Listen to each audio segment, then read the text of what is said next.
Well, hello and welcome to This Day with BJR Net. I got a special guest for you today.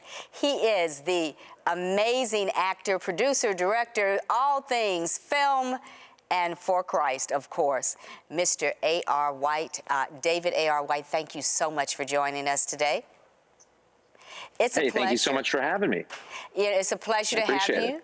I'm so excited about God's Not Dead coming out. We the People. Tell us about the film. It's just growing. It's a groundswell of excitement. I hear people talking about it all over social media, Facebook, Instagram, Twitter. Everybody's talking about this film coming out. Thank you. Yeah, we're so pleased. It ran in theaters just on a small run for 3 days, but to overwhelming just response. It was in about 600 screens and to standing ovations and almost sold out in every performance. And so, yeah, we're just so excited to share this movie, continue sharing it with the world, and it couldn't be better, better timing, I think, for such a time as this, no doubt. When you started this journey with God's Not Dead, did you have any idea that it would have such an effect on so many people's lives around the world? No, I'd love to say that I had a magic ball and we could see it, but no, we didn't. When we started PureFlix back in 2005, our intent was always just to make films that were hopefully relevant and that connected with people on a deeper level, on a spiritual level, and also, that was just for I don't mean to throw this saying around. Sorry, we're on set here, so we have, that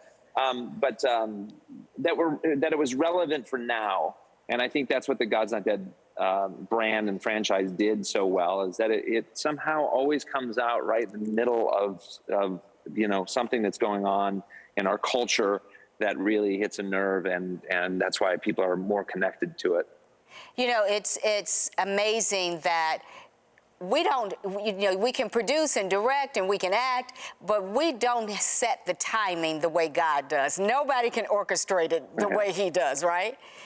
And with this, it has been quite amazing. As you've gone through the journey of putting these films together, and PureFlix has grown and morphed and changed, and what do you see coming ahead of you? I don't know. That's the interesting thing. We kind of just take it day by day. In 2015 is when we started, the PureFlix streaming platform, and that was a scary thing to start. If you've ever started a streaming platform, it's very, very difficult. And yet, in the same way that even the God's Not Dead, the first movie when it came out, that was our first theatrical movie. We had done a whole bunch of, straight to home entertainment movies, but that was a big push on the raise to get that, to get people to invest in it enough that it could come out in theaters worldwide. And so here we go again. I don't really know what's next other than what we have planned. Obviously, I'm on set of a movie called Strong Fathers, Strong Daughters with my daughter, actually. Right now. But I do believe, because of the overwhelming response for God's Not Dead, We the People, it looks like there might be another one in the works. We're just praying about it to see what God wants us to do with this. God's Not Dead, We the People, we've got a clip, so let's just go right to it so people get a taste who haven't gotten a chance to see. Way better than me talking. Let's go to it, guys. Freedom is a fragile thing, and it's never more than one generation away from extinction. And those in world history who have known freedom and then lost it have never known it again.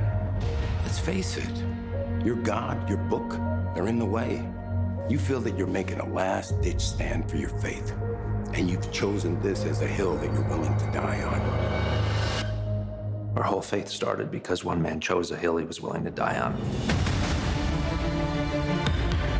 I would like to call this hearing of the House Subcommittee to order.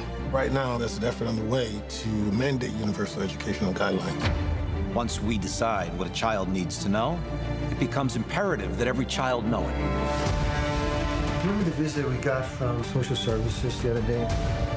I'm here to review your homeschooling environment. Religion has been removed from our schools. They're teaching kids that they don't need God. If your children do not show up at school a week from Monday, you will be charged with contempt of court, meaning you will be incarcerated. Shannon said last night she doesn't want her parents going to jail. This is bigger than just homeschooling. I think we should fight this. We need to. Just want to make sure you understand what you're fighting here. Our district teaches a revisionist version of history. If God is for us, who can be against us? And around here, just about everyone else. The country is just now beginning to realize that unity means winning under our terms.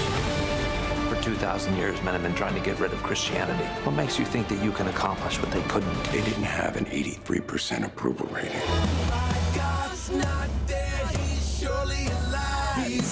That's part of your plan, isn't it?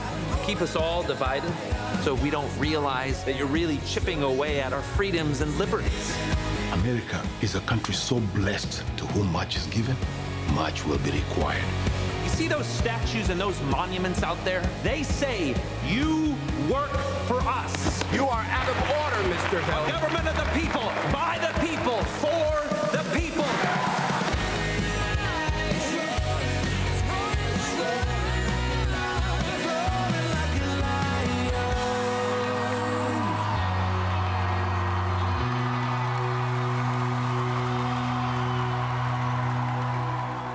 God's not dead, we the people. It's such an important story right now. My husband and I homeschooled, and we understand that whole concept and how amazing it is to galvanize the family around training your children in your home. But to have that ripped away, to have that of a question is a whole nother thing altogether. But as you said, a very timely piece.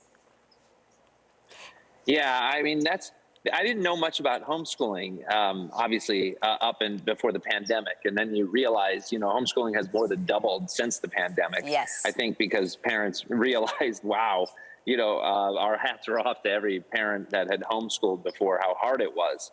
But more importantly, I think, the homeschool is the backdrop of this movie, but really it's about freedom. It's about where are the lines, how much can the government come into our homes and where do we draw the line? Our personal lives.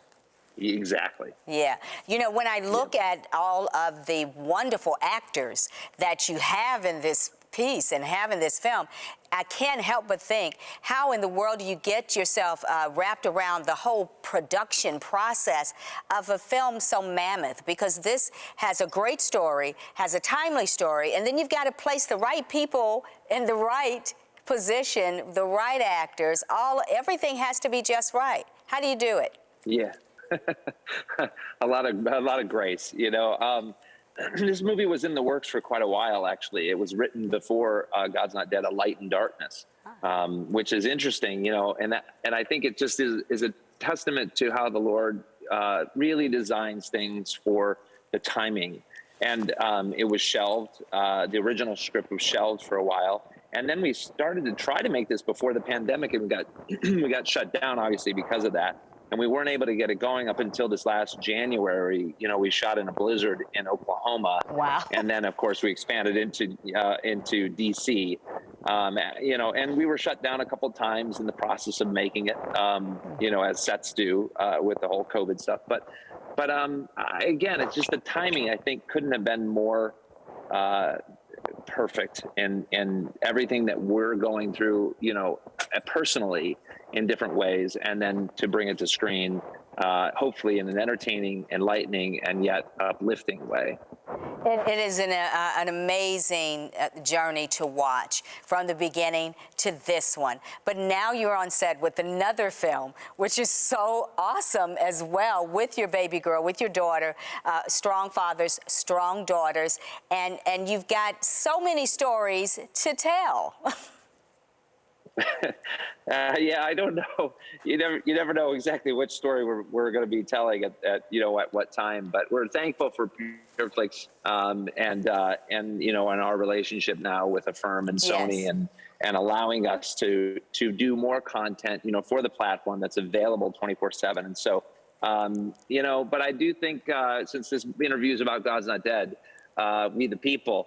I'm excited for the God's Not Dead franchise. And if you haven't seen the whole franchise, I'd encourage people, they don't have to see the whole, they don't have to see all the movies leading up to this for this to make sense. Oh, However, it doesn't. It certainly is, it's fun if you do. It is absolutely fun if you do. As one who has seen all of them, it is exciting to see the progression, a great series of films, and more importantly, it's wonderful to see the growth of how you do what you do and the stories, how effective they are to the community that's watching them. I know that the reach for God's Not Dead has grown and grown and grown so substantially. Now you have the opportunity to bring people home with this one and really stand up for what people are talking about right now. We the people, that's just where we're at right now. That's important to us. That is substantially what we're talking about across the dinner table, at the water cooler, in the grocery store, is what are our rights and how do we maintain that? Yes. Yeah. And and as you had mentioned before too, I mean, just even the cast in this movie, it was fun to have Judge Janine in this film. If you know very much about her show, that's on every Saturday night. And then Isaiah Washington was so wonderful in this film, from Grey's Anatomy originally. Yeah, yes. He's just such a consummate actor. And then William Forsythe and then the Grammy Award winner, Francesca Botticelli, Antonio Sabata Jr., just the whole list of people, like you had mentioned earlier, it's amazing to see who comes on board these films. And then, it is just like the timing of it couldn't be more appropriate, I think, right now with everything going on in our government and schooling. And the goal, hopefully, is that these, when we started this franchise, it was in colleges, it was then in high schools, and then it was a community. And now it's in D.C., which I just think that, timing couldn't be better. There's so much that you can pull from this story as well. And again, the actors bring it home. They really, really bring it home. They are affecting the lives of our homes and the way that they tell these stories. But this franchise is one of the most powerful franchises in our film industry as Christian filmmakers. As you look backwards and you look forwards, I know you are saying that you didn't expect this to go this way, but now everything is shifting around these kinds of stories that have depth and meaning and really speak to the trueness of who we are as Christians and who we are as professionals in our fields. As you go about doing what you do as a producer, how do you see the industry accepting and I'm going to say the secular industry accepting and understanding these kinds of stories? Yeah. When we first started out, I mean, I started when I was a kid. I grew up in Christian, and my dad was a pastor, and had grown up in these Sunday school or Sunday morning services, and then we would have like a movie night on Sunday evening, and inevitably, if you remember back in the 80s and 90s, the projector would always eat the film, or there would never be sound. Yes. Something would go wrong. And so, but I got into it early on in the 90s, and what was exciting to from there to now is that the studios had no faith-based labels at all. And so now, though, almost every studio has a faith-based label and to it's it. so Whether or not they exciting. use it very much, but it's exciting, yes, that we're seeing they're more open to, there's a realization that there's a lot of believers in our country. Thank you so much for being who you are and taking our time today.